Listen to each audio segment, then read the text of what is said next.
From terrifying but serene encounters with supernatural creatures to people who were nearly devoured by real-life monsters in the woods, these allegedly true forest horror stories are the stuff of nightmares or even the stuff of fever dreams.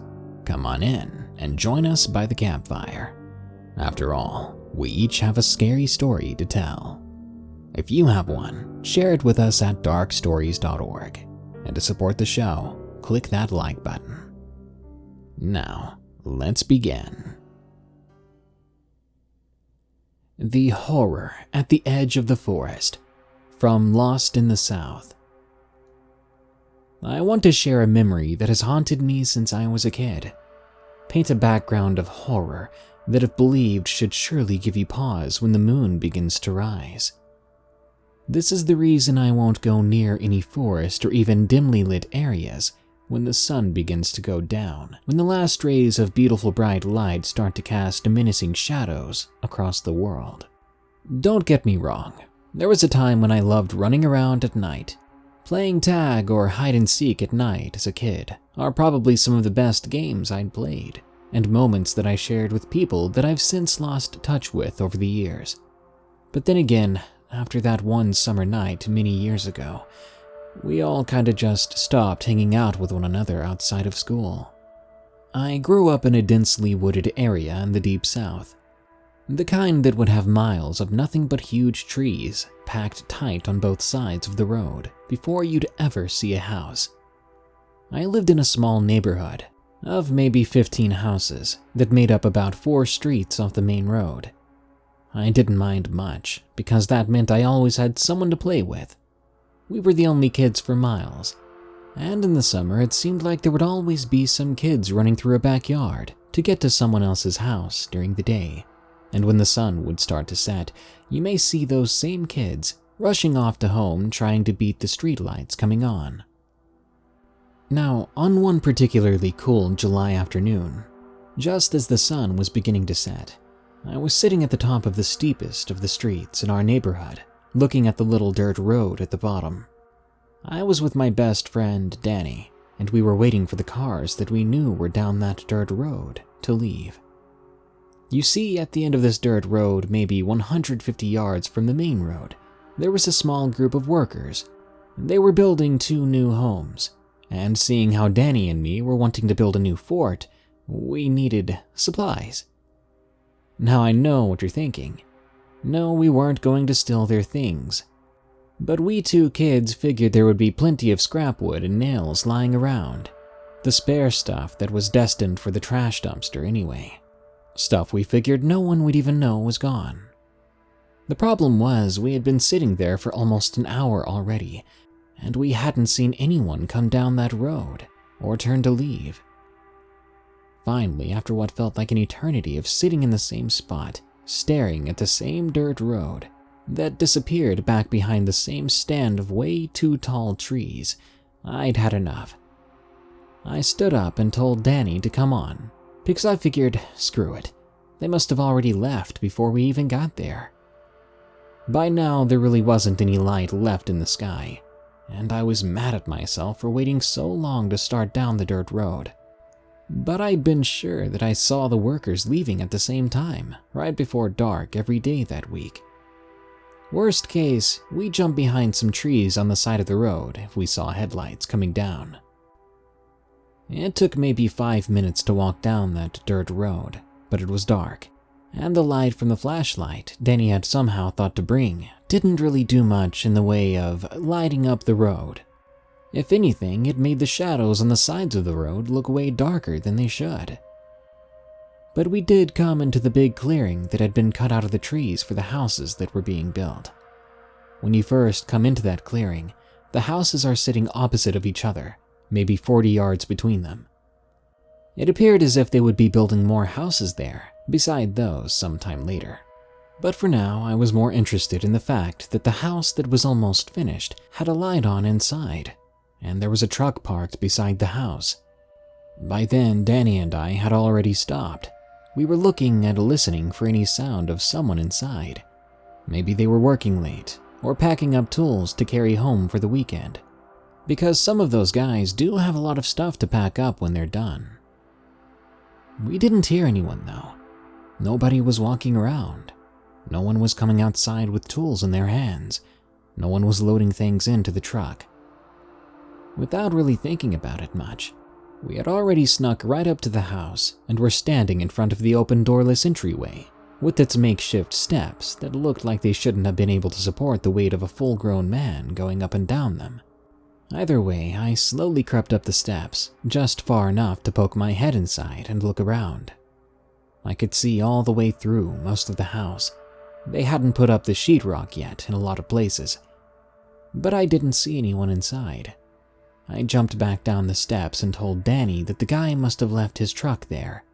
Rode home with someone else, I guess.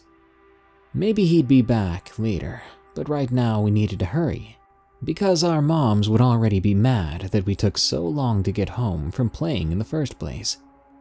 We quickly started looking through the big pile of used wood that had been thrown out beside the house, hoping for some big pieces we could use for walls.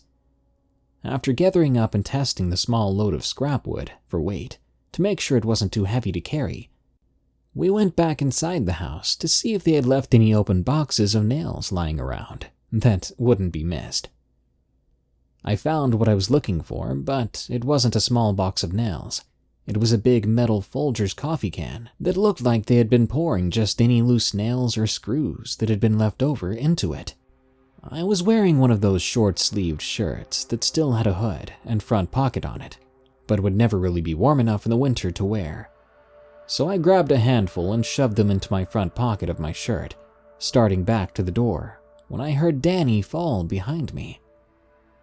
I turned around to see him lying in what appeared to be paint that someone had forgotten to clean up after it was spilled. I laughed a little and gave him a hand up, and that's when we heard it. Someone was walking around outside, but it didn't really sound right. It sounded slow, almost like each step was thought out or deliberate, like whoever it was already knew we were inside and was purposefully walking around the back of the house like he wanted us to know he was there. We freaked out, taking off out of the front entryway, jumping down the steps, running off, leaving the small pile of wood we had collected, and dashing towards the small spot in the trees where the dirt road was leading back to safety, the safety of our neighborhood, and streetlights that would illuminate our way home. The problem was, whoever had been behind the house walking slowly around was now to the right of us, just far enough into the trees that I could only make out his shadow, but his shadow looked funny to me. As I ran full speed for the end of the road, I glanced to the right, looking for the shadow, but it was running off to the left of us now, and it was closer. Close enough I could see that it wasn't a person. It was too tall to be a man. Plus, no man had ever had ears that stuck up and back a little, coming to a point just behind the head of what I swear to Christ I thought was a werewolf. The long snout, the eyes that seemed to just faintly glow a dull green. But still, the thing was in shadows, and I was running scared, thinking I was about to be killed, so it wasn't like I could make out everything perfectly. That thing was big, though. My God, it was huge. My dad was 6'3", and this thing, even slightly bent over running, and mostly covered in shadows, was way taller than my dad was. We were almost to the end when this thing was suddenly behind us. It happened so fast it had just been beside us, but now, in the blink of an eye, it was just right there. So impossibly close, I thought it was going to grab me at any moment and rip me apart. Just then, I remembered why my shirt felt heavy, and it was flopping up and down as I ran for my life. A big old bunch of nails. I had the nails in the front pocket of my almost hoodie shirt. I quickly reached in and pulled out what I could, dropping them behind me as we kept on running. I was sure this thing was so big that it probably wouldn't even feel it, but I soon heard a yelping, snarling, pained kind of sound, followed by what I hoped was the creature falling. I could not believe my luck. It had stepped on those nails. Just then, Danny and I burst through the tree line, breathing heavily as we started running up the street. Maybe a little slower, but still we pushed on up the steep road to the top before we stopped underneath the bright glow of the streetlights. As we looked down at the trees we had just run through, the trees that should have been the last place I ever breathed another breath of air into my lungs, we saw it, just standing outside the trees. We could see it good now, and it frightened me to the very core of my being. Never have I experienced such raw fear in my life as that one moment when I thought it was going to start running up that street after us, because I knew that it had been playing with us before. I knew it was much faster, much stronger than it had been. I knew I had gotten lucky with those nails, and that if this thing started to run after us then, it would be sure to catch us in a matter of seconds. It didn't though. It's like it just took one step back. Then the trees, or maybe the darkness itself, just swallowed it up again.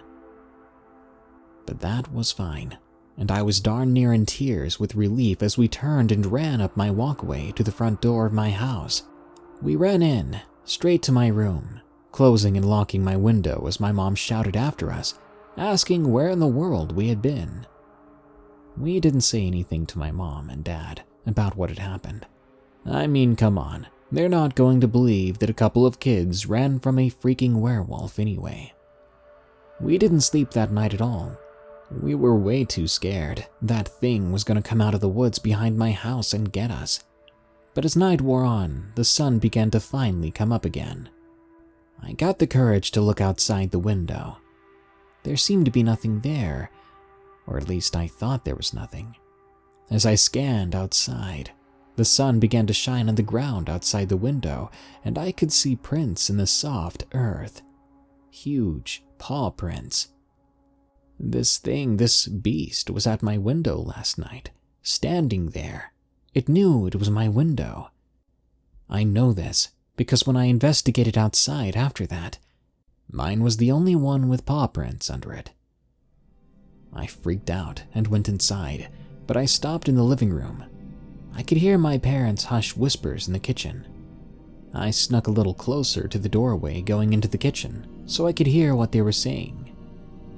Apparently, my dad's friend, who was a cop, said they found a man's body that morning after responding to his wife's frantic call about her husband never coming home from work that night, and how it was weird because in 27 years, the guy was always home before 9 on Fridays.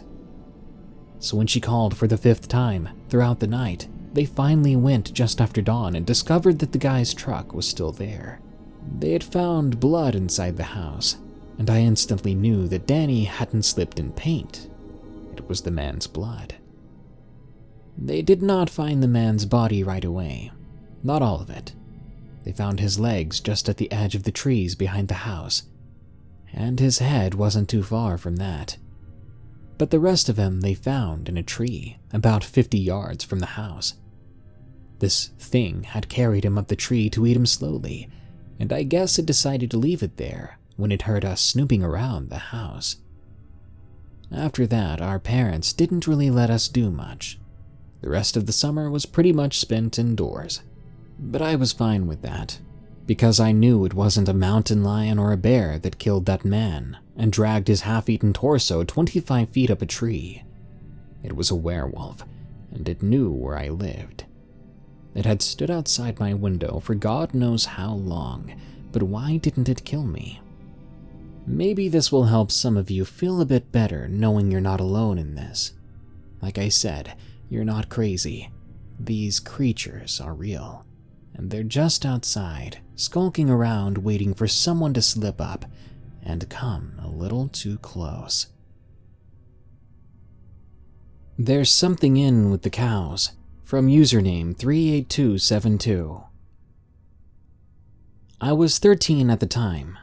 My family and I lived in the country because we needed more privacy. We had a lot of cows, big cows, so my dad, my big brother, and I would do head counts on the cows regularly to keep track of them. Our family had 60 acres of land in Nevada, containing 37 cows. One day we were doing a head count. We counted 37. All of them were there. A couple of hours later, my dad caught the cows going crazy. He looked on the cameras and saw the cows going nuts, running as fast as they could from something. They ran all the way from the south pasture to the north one. The three of us did another head count there, and there was only 36 now. I figured one of them was still down in the south pasture. I went looking for it. I found it lying down on its side. At first, I thought it had fallen asleep. I went to take a closer look. Then I saw that it wasn't breathing. My dad and my brother soon joined me. My dad wrapped his head around the situation and told my brother to get the truck. We had a cow to bury. Later on at 2 in the morning, I heard a loud noise coming from the woods. I decided to go check it out. I grabbed a flashlight and went out. When I got there, there was a huge hole where we had buried the cow. A trail of blood was leading out of it, going deep into the woods. I followed it, thinking that some stupid bear or something dug it up and wanted to eat it. Quietly, I followed the blood trail. I stumbled upon what appeared to be a deer. Upon closer inspection, it wasn't some deer. It was this thing that had no fur, and it had weird-looking arms, and it was terrifyingly tall. It was eating the cow we had just buried. I ran as fast as I could back to the house, waking up my mom and dad, telling them what happened. They didn't believe me. They said I probably had a bad dream. I protested, but my dad said he didn't want to hear any more of it and told me to go back to bed. I went back to bed as he said, but my dreams were filled with visions of the thing I saw in the woods, eating that cow. In the morning, I went to check on the cows. Once again, they were running around as if something was chasing them. I couldn't help but assume what was doing the chasing. I ran to my mom and dad again. By the time we got to the cows, another one was missing. We scanned the fence and the property, and all we found was a hole in the fence large enough for a cow or a similarly large creature. My dad said the cow escaped, but I know exactly what got a hold of it. Ever since then, I fought tooth and nail to have less and less to do with the cows because I was so afraid that that antlered creature might just take me instead. When I turned 26, I moved to Las Vegas, putting an end to my scary experiences. Beast in northwestern Florida, from Scared Monkey 99. I recently went to a ranch in the middle of nowhere to go horseback riding. Now, this place is absolutely huge and surrounded by forest, and me, being a believer in the supernatural, chose to go on a 2-hour sunset ride, hoping to see something. The sun was still up when I pulled up to the ranch in my red Dodge Dakota. I was greeted by 3 or 4 different dogs. The ranch is also a dog shelter. I walked around to the back of the house and was greeted by another dog and my 2 trail guides. We talked for a moment, and I signed some papers, and I was soon saddled up on a large mare by the name of Saffron. I was then shown the basics of movement. After that, I waited for my trail guides to mount their horses, and we were on our way with one of the dogs trailing behind us. The first hour went by quickly and uneventfully, with us trekking through the woods, stopping every once in a while to drink some water and give the horses a snack. It started getting dark about an hour 15 minutes into the ride, and that's when the noises started. They were hardly audible or noticeable at first, just a random faint sound of a twig snapping from the pressure of being stepped on, the crunching of fallen leaves being walked over, and the rustle of underbrush here and there. Just noises you hear in the woods on a normal basis. But soon enough, all other noises went quiet, as though all the small creatures were afraid to make noise for fear of being killed. The horses also started to get spooked at this time and needed constant reassurance. The sun had just dipped below the horizon, and there wasn't long left on the ride. So we started on our way back to the ranch with a small amount of light still coming from the sky. It was a good 30 minutes by walking. Everything was still, and the trail guides were spooked. There was fear in the air, I could feel it. It was easy to tell. The sound of rustling and branches snapping was louder than before, closer than before. We started to pick up the pace. At some point, about 20 minutes away from the ranch, I looked behind me to ask the rear trail guide a question, when I saw something large and dark streaking across the trail where we had been moments before, and my heart jumped. The trail guide saw my expression and turned around to see nothing there. They looked at me and asked why I looked so scared, and I told them with all honesty, "Oh, probably just one of the dogs," they said with a hint of uneasiness in their voice. From then on, I kept glancing around and searching for the black mass I'd seen. Not 2 minutes later, I turned around again, and my face went pale. The trail guide saw my face once more and looked back with me. They proceeded to scream. About 100 feet behind us, a large black figure stood on hind legs in the middle of the trail, with a deer in one of its massive claws. It wasn't a bear, not with the way its claws were wrapped around the deer's neck like that, and it stood nearly as tall as me on the back of the horse. I'm 6'5", and the horse I was on came up to my shoulders while standing. The creature's head was long with an open maw dripping with blood or saliva. Its arms were unusually long too, and its knees bent backwards like a dog's. It was covered head to massive paw in sleek, pitch-black fur. The trail guide screamed, spooking the horses into a mad dash for the ranch, with their riders holding on for dear life, unable to look behind us. We got back to the ranch in record time, quickly dismounting and ran for the house. Once inside, the trail guide who had been in front asked what happened. The other trail guide and I looked at each other and decided it was the best not to tell the truth. We told them we had seen a large bear, and it scared us and the horses. The trail guide who saw it walked me out of my truck, rifle in hand. I got in and floored it out of there. On the drive out of the country, I felt as if I was being followed. I felt eyes on me until I finally got inside city limits, and even then, I didn't feel safe until I was home. Let's just say I won't be going back to that ranch anytime soon. Haunted for Life, from Magnet Maeg. Warning: attempted self-harm mentioned near the end of this story. This is the short version of many of my experiences, most of which happened on my family's farm while growing up. I hope you enjoy them. A while back, long before I had the worries of needing to pay bills and taxes, a time where paycheck-to-paycheck living was something my parents would whisper between themselves, as if they thought my sister and I couldn't hear them.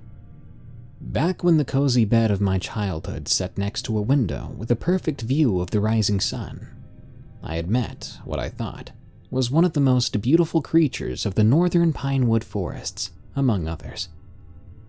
It was a time where, twice daily, I would run water and feed up to our ancient coop of chickens.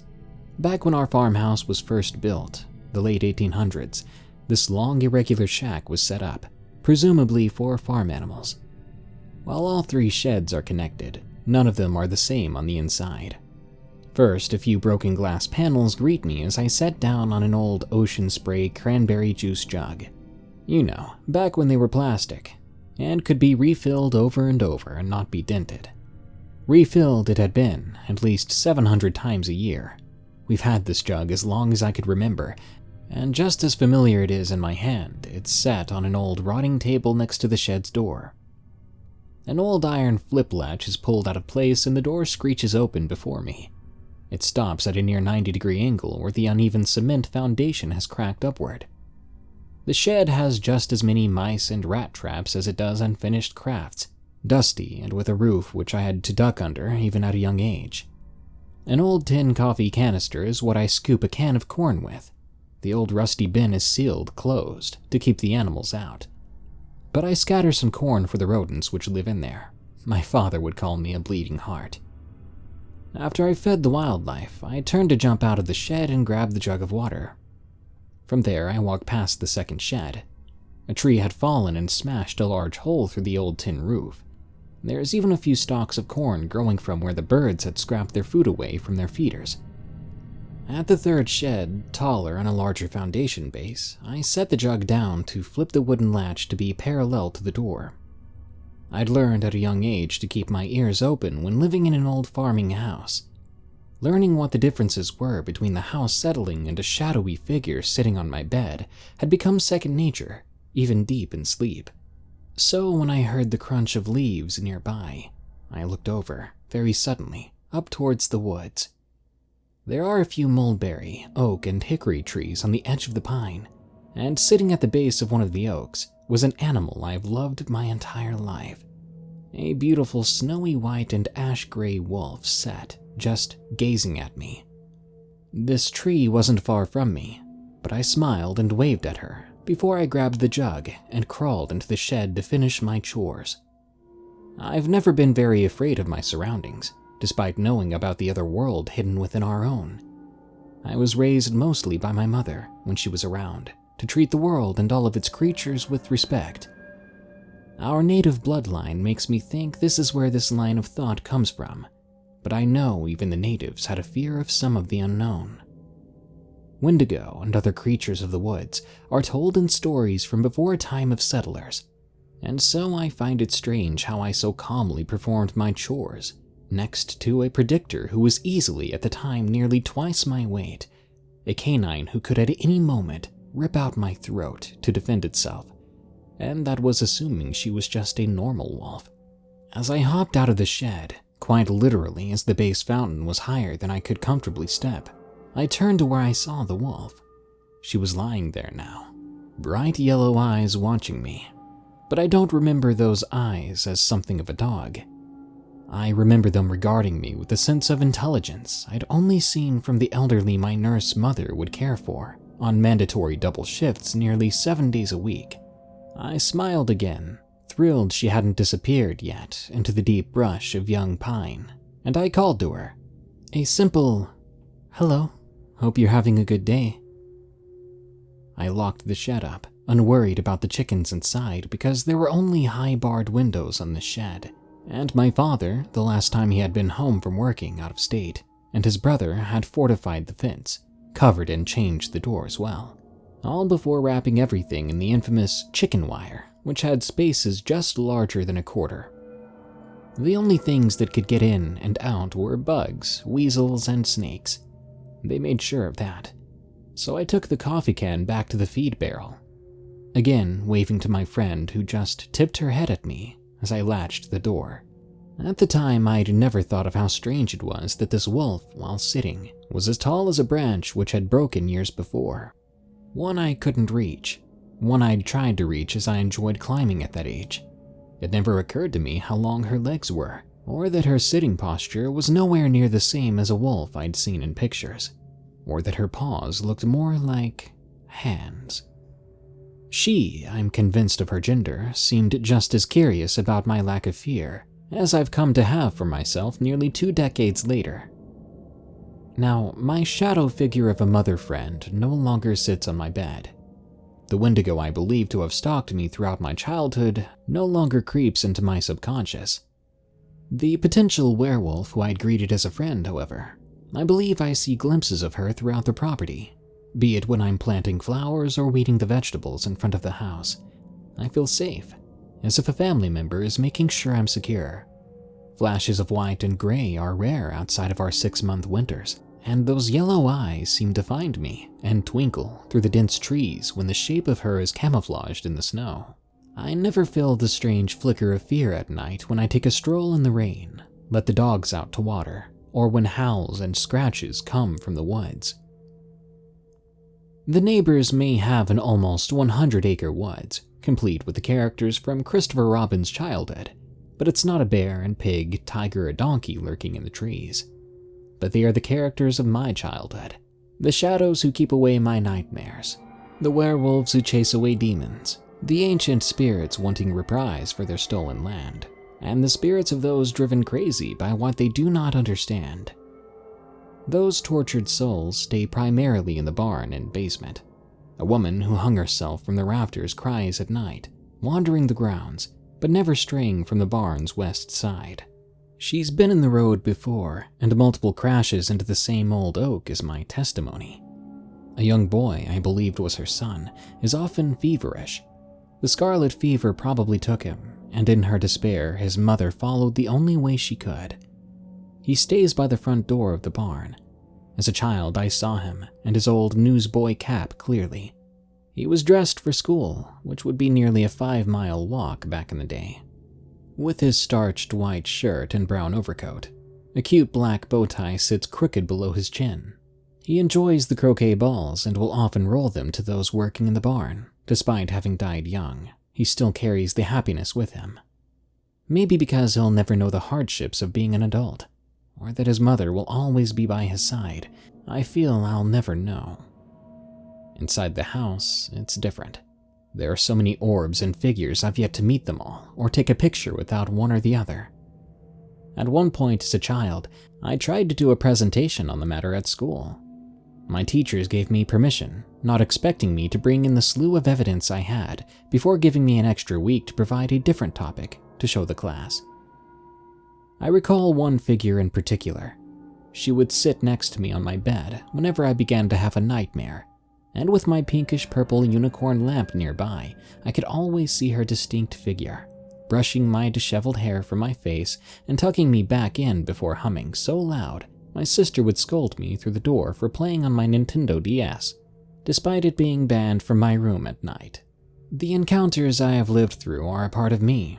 They always will be, even the more terrifying ones, such as a Wendigo who stalked me for years. I don't blame the being for scaring me, though. I'd been headstrong as a child, trying to summon more spirits to the property, and I respect the beast even though it took my pet from me. It is this respect, I think, which has kept it from doing further harm to myself or my family. That, or maybe the werewolf, has been keeping an eye on the once little girl who had treated her as an equal. Whatever the case, I'm happy to be in the setting of the home I once resented, having finally found myself in a place I truly feel at home. I can even admit to the evil I'd accidentally brought home. During a Halloween party some years ago, I dressed myself as the infamous Bloody Mary. My second-hand dress was stained with food-coloring blood, and my already chewed nails had red lipstick and yellow highlighter accents. My dark black hair, matted and teased, I tangled twigs and leaves into, before my mother performed her makeup magic, making me appear as white as the dress I was wearing. My costume had been perfect, enough so to scare the entire group of treasure-hunting kids back into the house, none of whom would come out to meet the barefoot child their same age. It was here I'd lost my glasses before approaching the kids from the tall grass, and I went back out to find them, myself, in an unfamiliar place. My friends, others who had dressed up to be hidden throughout the treasure hunt maze, were eating candy and playing games. Only one had come to find me when I didn't come back. Because when I got to the area I'd been hidden and found my glasses, I remember the light of the moon going dark. Standing, not thinking anything of it, just a cloud, I turned to face a mass of pitch blackness. Before I could do so much as ask the figure what it was, before my lips could even open, a hand of 5 talons, all inches long, plunged into my skin surrounding my heart. I was born with nerves which misfire constantly, hereditary in my family, as my father, uncle, and sister all have the same thing. Grandpa won't admit to it, but we all believe he is tormented by constant pain as well. But this pain was much worse than anything I'd felt or have felt since.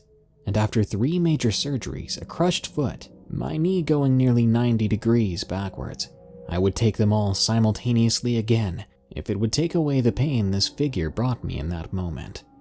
This pain was so great I'd blacked out and only came to when my friend came to find me. There were bruises around my heart, 5 nickel-sized welts in a perfect pentagram. I was plagued by depression, self-loathing, and multiple suicide attempts, which all seemed completely out of character for me for nearly a year after this happened.